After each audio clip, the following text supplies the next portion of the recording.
बिस्मिल्लाहिर्रहमानिर्रहीम। अस्सलामु अलैकुम। सामाईन कराम, आज आपके सामने इस सिलसिले की 44 यानी 44वीं किस्त हाजिर है। जयपाल के बचे कुछे सिपाही कुछ देर तक महमूद के हमलों को रोकते रहे, फिर मायूस होकर मैदान जंग से भाग खड़े हुए। राजा जयपाल पहले ही फरार हो चुका था। महमूद ने बलराम सिंह के बेहोश जिस्म को चंद सिपाहियों की मदद से उठाया और अपने खैमे में लौट आया। मुजाहिदीन इस्लाम ने दरिया नीलाब के किनारे तक राजा जयपाल के सिपाहियों का पीछा किया और बड़े पैमाने पर कत्ल गारत करी। इस मार्के में बहुत सा माल गनीमत हाथ आया। फिर जब मौजे खून सरों से गुजर गई और हर तरफ अमन कायम हो गए तो वली अहद गजनी महमूद लमगान और पिशावर के बुत खानों में दाखिल हुआ और उनके पुजारियों से मुखातिब होकर बोला, पत्थर के पुजारियों, तुम्हें मालूम होना चाहिए कि तुम्हारे इख्तिदार का सूरज गुरूब हो चुका और अब तुम्हारी किस्मत में रात की तारीकियों के सिवा कुछ नहीं। अब तुम एक मफतूह कौम हो, इसलिए अपनी शक्ल का जायका चखो और खुश दिली के साथ फातह वक्त का इस्तकबाल करो। अगर अपनी तंग नजरी और तारीख दिमागी के बाइस हमारे अकायद इख्तियार नहीं कर सकते तो फिर जिंदगी भर खराज अदा करते रहो। हम तुम्हारी जान और माल और इज्जत व आबरू का तहफ़्फ़ुज़ करेंगे और तुम्हें हर तरह से अमन और आफियत के साए में रखेंगे। मंदिर के पुजारी अपनी जान बख्शी पर बहुत खुश नजर आए थे, मगर इनकी तमाम खुशी उस वक्त काफूर हो गई जब महमूद ने बावाज़े बुलंद फिर कहा, तुम अपने दिलों में बुत सजा सकते हो, मगर तुम्हारे सनम खानों में आज के बाद से कोई बुत नजर नहीं आएगा। अब ये जमीन एक अल्लाह के मानने वालों की मिल्कियत है और वहदानियत परस्तों की बस्ती में किसी पत्थर की मूर्ति का वजूद मुमकिन नहीं। ये कहकर महमूद ने अपना भारी गुर्ज उठाया और बुतों को तोड़ने के लिए आगे बढ़ा। मंदिर के पुजारी दीवानावार उसके कदमों से लिपट गए और रो रो कर इल्तिजा करने लगे, आप इन बुतों को ना तोड़िए, यह हमारा रूहानी सरमाया है। पूरी हिंदू कौम से इसकी सारी दौलत ले लीजिए मगर देवताओं का वजूद बरकरार रहने दीजिए। इसके बाद मंदिर के पुजारियों और हिंदू महाजनों ने महमूद के कदमों में सेम और जर के अंबार लगा दिए, मगर वली अहद गजनी ने दौलत के गिरा बहां जखीरे की तरफ आंख उठाकर भी ना देखा। फिर बड़ी अय्यारी के साथ पुजारियों ने एक नई चाल चली और जवां साल महमूद के सामने सैकड़ों हसीन तरीन देवदासियां लाकर खड़ी कर दी। पुजारियों का ख्याल था कि महमूद अहद शबाब के तकाज़ों से मजबूर होकर इस पेशकश को कबूल कर लेगा। महमूद ने गौर से इन मजबूर औरतों की तरफ देखा जिनके चेहरों पर हजारों तमन्नाओं और मकतूल आरज़ुओं की जाँ गुदार दास्तान तहरीर थी। सदियों से बरहमनी निजाम की जंजीरों में जकड़ी हुई बदनसीब औरतों, हम हिर्सो हविस के सौदागर, बीमार इंसानियत के मसीहा हैं। तुम्हें खुशखबरी हो कि तुम्हारी बदतरीन गुलामी के दिन खत्म हो चुके। आज के बाद से तुम आजाद हो, अपनी जिंदगी की मालिक भी। मजहब के नाम पर बनाए जाने वाले इस मख्तल की चार दीवारी से बाहर निकलो और देखो कि अल्लाह की जमीन कैसी दिलकश कितनी कुशादा है। महमूद बोला, हम यहाँ से निकलकर कहाँ जाएंगी कि जिंदान जबर से हम बाहर हमारे लिए कोई पनाहगाह नहीं है। तमाम देवदासियां दारो कदार रो रही थी। आप ही हमें अपने साथ ले चलिए, खिदमत करना हमारा काम है, लेकिन आपकी खिदमत गुजारी देवताओं की खिदमत गुजारी से बहरहाल बेहतर होगी। मजबूर औरतों की फरियाद सुनकर महमूद की आंखों में आंसू आ गए। अगर इतनी वसी और इस जमीन पर तुम्हारे लिए कोई आबरूमंदाना पनाहगाह नहीं है तो फिर हम तुम्हारे लिए इज्जत और वकार का साहिबान बन जाएंगे। ये कहकर महमूद ने तमाम बुतों को रेजा रेजा कर दिया और पत्थर के मुजस्समों में छुपे हुए कीमती हीरे और जवाहरात वली अहद गजनी के कदमों में बिखरते रहे।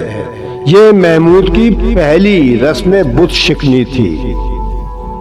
राजा जयपाल ने किसी न किसी तरह अपनी जान तो बचा ली, मगर हजारों राजपूत सिपाही लुक़्मा अजल बन गए। ये तो एक बहुत बड़ा नुकसान था जिसे हिंदुस्तान के तमाम राजाओं ने पूरी शिद्दत से महसूस किया। उन्हें माली वसाइल से ज्यादा अपने जाबाज सिपाहियों की मौत का अफसोस था। कश्तो खून का तूफान थम जाने के बाद जब मुहाज की खबरें दीगर हिंदू फरमा रवाओं के कानों तक पहुंची तो उनको अंदाजा हो गया कि राजा जयपाल एक इंतहाई खुदगर्ज और आक़िबत नाअंदेश हुक्मरान है। इतने बड़े लश्कर को अपने घर में तबाह बर्बाद करा देना इस बात का खुला सबूत था कि राजा जयपाल आदाब जंग से कतई तौर पर नावाकिफ है। बरहमन हुक्मरान की शकीस पर तबसरा करते हुए कालिंजर, दिल्ली, कनूज और अजमेर के हुक्मरानों ने राजा जयपाल को इंतहाई सख्त अल्फाज में खतूत तहरीक किए। हमने सिर्फ मजहब के नाम पर तुम्हारी फौजी और माली इमदाद की थी। तुम्हें शायद हमारे जज्बात का अंदाजा ना हो कि हमने देवताओं के नामूस की खातिर अपने खजानों के मुंह खोल दिए और रियासत के मुंतखब जाबाजों को तुम्हारे हवाले कर दिया था ताकि तुम धर्म और धरती को दुश्मन की दस्त दराजियों से महफूज रख सको। मगर अफसोस, 100,000 बार अफसोस कि तुम मैदान जंग में दुनिया के बदतरीन और नाकारा सफे सालार साबित हुए। अगर इतने मसाइल और ऐसे जाबाज सिपाही किसी अंधे हुक्मरान की निगरानी में दे दिए जाते तो तब भी वो इस जंग को आसानी से जीत लेता, लेकिन तुमने हमारी तमाम तवक्कुआत के खिलाफ हिंदू तारीख की सबसे शर्मनाक शिकस्त खाई और जंगजू राजपूतों की तमाम रवायतों को पामाल कर डाला और हमारे चेहरों पर ऐसी कालक मल दी कि जिसे गंगा और जमुना का सारा पानी भी धोने से कासिर रहे। हमें इसका अफसोस नहीं कि हमारे भेजे हुए सेमोदर के अंबार दुश्मन ने समेट कर अपनी झोली में डाल लिए। हमें तो दुख सिर्फ इस बात का है कि तुमने अपनी गलत हिकमत अमली के बाइस हमारे कैसे कैसे सूरमाओं को भेड़ बकरियों की तरह मौत के मुंह में झोंक दिया।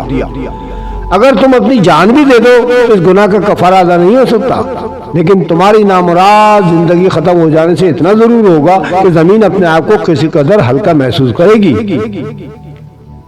अपने हलीफ राजाओं के तंज आमेज खतूत पढ़कर राजा जयपाल मुस्कुराने लगा और खुद कलामी के अंदाज में बोला, तुम नादान लोग क्या जानो कि राजनीति किसे कहते हैं। मैं आइंदा किसी मुहाज पर सबकतगीन को भी देखूंगा और तुम्हारे जिल्लत आमेज सलूक का भी जवाब दूंगा। अपने शौहर की बातें सुनकर अरमगाना शिराजी जो वहां मौजूद थी वो भी जबरन मुस्कुराने लगी। इस गैर मुतवक्को शिकस्त के बाद के तमाम ख्वाब टूट टूट कर रेजा रेजा हो गए थे। जंग शुरू होने से पहले वो अपने आप को हिंदुस्तान के एक बहुत बड़े इलाके के साथ गजनी की भी खुद मुख्तार मलका समझने लगी थी, लेकिन जब तस्वुरात का ये झूठा तिलिस्म टूटा तो वो अपने अरमानों की लाश पर बैन करने लगी। इस वक्त भी इसका दिल चाह रहा था कि वो चीख चीख कर रोए और राजा जयपाल का मुंह नोच डाले, लेकिन इंतहाई करक के आलम में भी इसे मुस्कुराना पड़ रहा था। महाराज, आप दिल शिकस्ता ना हो, कभी बहुत से इम्तहानात बाकी हैं। मुझे यकीन है कि आप इन कड़ी आजमाइशों से सलामती के साथ गुजर जाएंगे। अरमगाना शिराजी ने अपने चेहरे पर रियाकारी की एक दबीज नकाब डाल ली और अपने होठों पर एक फरेबकार तबस्सुम सजा लिया। ये तो आर्जी शिकस्त है जो अनकरीब आपकी जोहद मुसलसल के बाइस एक बड़ी फतह में तब्दील हो जाएगी। मैं भी तो कदम ब कदम आपको इमरा चल रही हूँ, फिर ये एहसास तन्हाई क्यों? हाँ समिता, तुम ठीक कहती हो, राजा जयपाल बोला। अगर तुम मुझसे बिछड़ गई समित्रा तो मैं अपने इख्तिदार और जिंदगी दोनों की बाजी हार जाऊंगा। सम्राट, ये दासी आपके कदमों को छोड़कर कहाँ जाएगी? अरमगाना ने मुनाफिकत का भरपूर मुजाहरा करते हुए कहा, ये कनीज के सिवा कुछ नहीं चाहती कि आप अपनी रियाया के सामने अपने और मेरे दरमियान कायम होने वाले रिश्ते का ऐलान कर दें। आखिरकार अरमगाना की ख्वाहिश की जबान पर आ ही गई। सबकतगीन से शिकस्त खाने के बाद अरमगाना को अपना मुस्तकबिल तारीख नजर आने लगा था, इसलिए वो चाहती थी कि राजा जयपाल जल्द से जल्द इसकी कानूनी हैसियत का ऐलान कर दे ताकि वो बरहमनों और राजपूतों की महारानी बनकर कुछ दिन तक इख्तिदार की लज्जत और मजे हासिल कर ले। वरना कौन जाने कि राजा जयपाल की डगमगाती हुई नैया कब डूब जाए और हालात के महवर में अरमगाना एक हकीर तिनकी की तरह चकराती रहे। इसके अलावा इसका ये भी मंसूबा था कि वो ज्यादा से ज्यादा दौलत समेट कर गर्दिश अय्याम के तमाम तर खतरात से महफूज रह सके और फिर जैसे ही राजा जयपाल इख्तियार से महरूम हो वो उसकी मुमलिकत की हदूद से निकलकर किसी दूसरे ताकतवर राजा की पनाह में चली जाए और नए अंदाज से अपनी फरेबकारी का सिलसिला जारी रखे। अरमगाना को अपने बेपनाह हुस्न की ताकत पर बड़ा भरोसा था। अगरचे राजा जयपाल पर शराब पीने की वजह से मदहोशी का आलम तारी था, लेकिन अरमगाना की बात सुनकर वो चौंक जाने पर मजबूर हो गया। उसने अजीब सी नजरों से अरमगाना को देखा और बहुत धीमे लहजे में बोला, अभी नहीं समित्रा, अभी नहीं। जयपाल का लहजा एक मायूस और थके हुए इंसान का लहजा था। मैंने तुमसे वादा किया था कि सबकतगीन को शिकस्त देने के बाद मैं अपनी रियाया को दो बड़ी खुशखबरियां सुनाऊंगा, एक सल्तनत गजनी पर बरहमनों के इख्तियार का परचम और दूसरे महारानी समित्रा के इख्तियारात का ऐलान। मगर अफसोस मैं अपनी कौम को एक खुशखबरी भी ना सुना सका। अब इस शकीस खूदगी के आलम में हिंदू धर्म के रस्म रिवाज को किस तरह तोड़ूंगा? हिंदू मजहब से बगावत तो दरकिनार, वो एक अलग मसला है, लेकिन मैं सियासी तौर पर अपने हलीफ राजाओं और दरबारी ओहदेदारों की सवालिया नजरों का सामना कैसे करूंगा? वो लोग मुझसे ये नहीं पूछेंगे कि दुश्मनों के कदम लमगान और पेशावर की जमीन को पामाल कर रहे हैं और तू एक गोशे में बैठा हुआ जश्न निशात मना रहा है? नहीं समझना, नहीं, मैं ऐसा नहीं कर सकता। मुझ में लोगों की तहकीर आमीज निगाहों का सामना करने की ताकत नहीं है। यकायक जयपाल के चेहरे पर वहशत बरसने लगी। फिर अरमगान ने तेज आवाज में कहा, क्या मैं अपनी बाकी जिंदगी इसी तरह बसर करूंगी? चोरों, मुजरिमों, गुनाहगारों की तरह, एक दाश्ता की तरह? अगर तुम्हें मुझसे मोहब्बत समीज रहा तो फिर सब कुछ बर्दाश्त करना होगा। अचानक राजा जयपाल का लहजा बदल गया और उसके अंदाजे गुफ्तगू से आमराना बेरुखी झलक रही थी। हमने तुम जैसी बर्बादशुदा औरत की बहुत ज्यादा पजीराई की है। हमारा ये एहसान कम नहीं है कि हमने तुम्हें अपनी कानूनी बीवी का दर्जा दिया।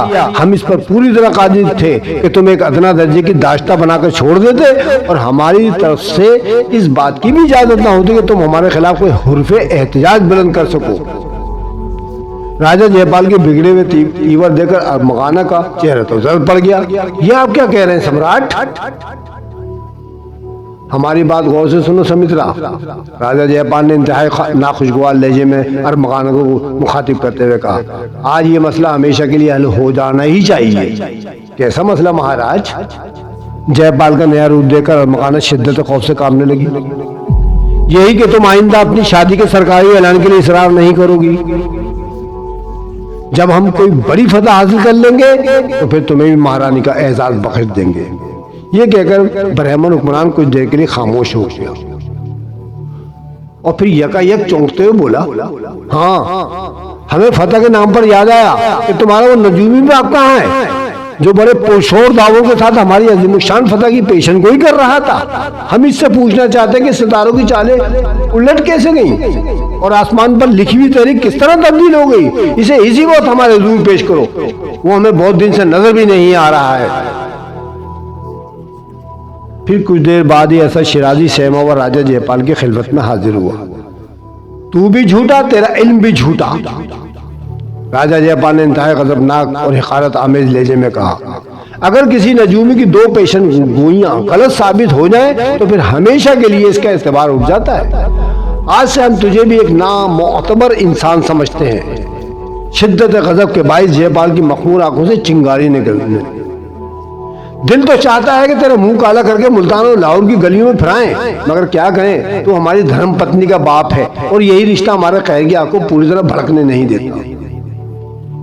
असद शिराजी को अपना अंजाम बहुत करीब नजर आ रहा था, लेकिन अरमगाना की पुष्पनाई के सबब वो मुकम्मल तौर पर बेअमा और गैर महफूज भी नहीं था।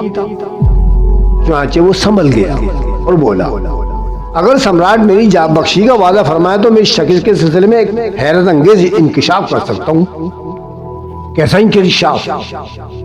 राजा जयपाल ने चौंक कर कहा, मैंने सम्राट से पहले ही अर्ज किया था कि तमाम सितारे आपके हक में गर्दिश कर रहे हैं। अगर मेरे इस दावे को दुनिया का कोई माहिर नजूम अपनी इल्मी दलाइल से गलत साबित कर दे तो मैं सजा के तौर पर खुद ही अपनी शहरत को काट लूंगा। यकायक असद शिराजी का लहजा बहुत ज्यादा पुरजोश हो गया। तो फिर? राजा जयपाल ने हैरत से कहा, पहली जंग में भी फतह आपका मुकद्दर थी और दूसरे मार के लिए भी नुसरत कामरानी आप ही के कदम चूमती, लेकिन इस शोबदेबाज निजाम शाह की साहिराना कशमा साजियों ने सारी बसात उलट कर रख दी। असद शिराजी ने एक एक लफ्ज पर जोर देते हुए कहा, मैं एक बार फिर अर्ज करता हूँ कि अगर इस जादूगर निजाम शाह को बहुत जल्द रास्ते से ना हटाया गया तो आपकी सल्तनत क्या पूरा हिंदुस्तान जेरो जबर होकर रह जाएगा। मैं इस रात से भी अच्छी तरह बाखबर हूँ कि अमीर गजनी सबकतगीन और वली अहद सल्तनत महमूद को इसी जादूगर की ताईद रूहानी हासिल है। मैंने बारहा अपने कानों से सुना है कि निजाम शाह महमूद को बुत शक्ल कहकर पुकारता है और ये इसी अकीदत का नतीजा है कि महमूद ने लमगान और पिशावर के बुत खानों में हमारे देवताओं के साथ वैश्याना सलूक किया। राजा जयपाल बहुत देर तक किसी मुजस्समे की मानिंद साकित बैठा रहा। उसका जहन बहुत दूर मुख्तलिफ शायरों पर भटक रहा था। फिर वो असद शिराजी को मुखातिब करते हुए बोला, अगर निजाम शाह की जादूगरी ही हमारे खेल को बिगाड़ रही है तो फिर जादूगर को बेदरीक हलाक कर दो। साहिरी का फन तो हिंदुस्तानी जादूगरों पर खत्म है, फिर ये निजाम शाह किस शुमार कदार में आ गया। सम्राट बेहतर जानते हैं कि निजाम शाह को हलाक करने के लिए हिंदुस्तान का कौन सा जादूगर मुनासिब हो रहेगा। असद शिराजी बोला, मैं तो आपका एक इतना खैर ख्वाह हूँ और हक का नमक अदा करने के लिए शख्स को बेनकाब कर रहा हूँ जिसका वजूद हिंदुओं के धरा वो धरती के लिए मौत और बर्बादी का खुला हुआ पैगाम है। असद शिराजी दिली दिली में बहुत खुश नजर आ रहा था। एक तो इसकी जान बच गई थी, दूसरे से यकीन हो चला था कि हिंदुस्तान के जादूगर अपनी तांत्रिक विजया यानी जादुई इल्म से निजाम शाह को हलाक कर डालेंगे और इसे अपने बरसों पुराने ख्वाब की ताबीर मिल जाएगी। फिर बैयकवक्त हिंदुस्तान के कई नामवर जादूगर राजभवन यानी महल में तलब कर लिए गए। जयपाल ने उन्हें बड़े इनामों कराम का लालच देते हुए कहा, अगर तुम लोगों ने अपने ज्ञान के जरिए निजाम शाह को हलाक कर दिया तो मैं ना सिर्फ तुम्हें बल्कि तुम्हारी आइंदा आने वाली नस्लों को भी खुशहाल और आबाद कर दूंगा। बरहमन हुक्मरान की इस पेशकश के जवाब में जादूगरों ने बड़े और पुरशोर दावे करते हुए कहा, सम्राट बस समझ लीजिए कि निजाम शाह का नाम जिंदा लोगों की फहरिस्त से काट दिया गया। महाराज आप इत्मीनान रखें, निजाम शाह 7 दिन बाद खुला आसमान नहीं देखेगा, अब मौत ही उसका मुकद्दर है। हिंदुस्तान के बाकमाल शाहिरों के दावे सुनकर राजा जयपाल के भुजे हुए चेहरे पर खुशी की तेज लहर दौड़ गई। फिर इसने इन जादूगर के लिए अपने ही महल में रहाइश का इंतजाम कर दिया। जादूगरों ने यह कहा था कि वो राजभवन के एक गोशे में बैठकर अपने मंत्रों का आगाज और इख्तिताम करें और फिर सम्राट के क़यामगाह पर कोई आफत नाजिल ना होगी और इनका इख्तिदार हमेशा के लिए दुश्मन की दस्तराजियों से महफूज हो जाएगा। यही वजह थी कि राजा जयपाल ने जादूगरों को अपने महल में बेहतरीन आसाइशें फराहम करी। वो जादूगर तादाद में 7 थे, इसलिए उन्हें अलहदा अलहदा 7 कमरे दिए गए। जादूगरों ने अपने कमरों में जाने से पहले राजा जयपाल से दरख्वास्त की कि 7 दिन तक कोई सरकारी कारिंदा अंदर दाखिल ना हो और इस दौरान खाने के लिए कुछ फल और गुस्ल के लिए बड़ी मकदार में पानी रखवा दिया जाए। तमाम कमरों के अकबी दरवाजे इंतहाई दिलकश सब्ज़ेदार में खुलते थे। जादूगरों ने अपने गुस्ल के लिए इसी पुरफिजा मकाम का इंतखाब किया था। खुदा हाफिज।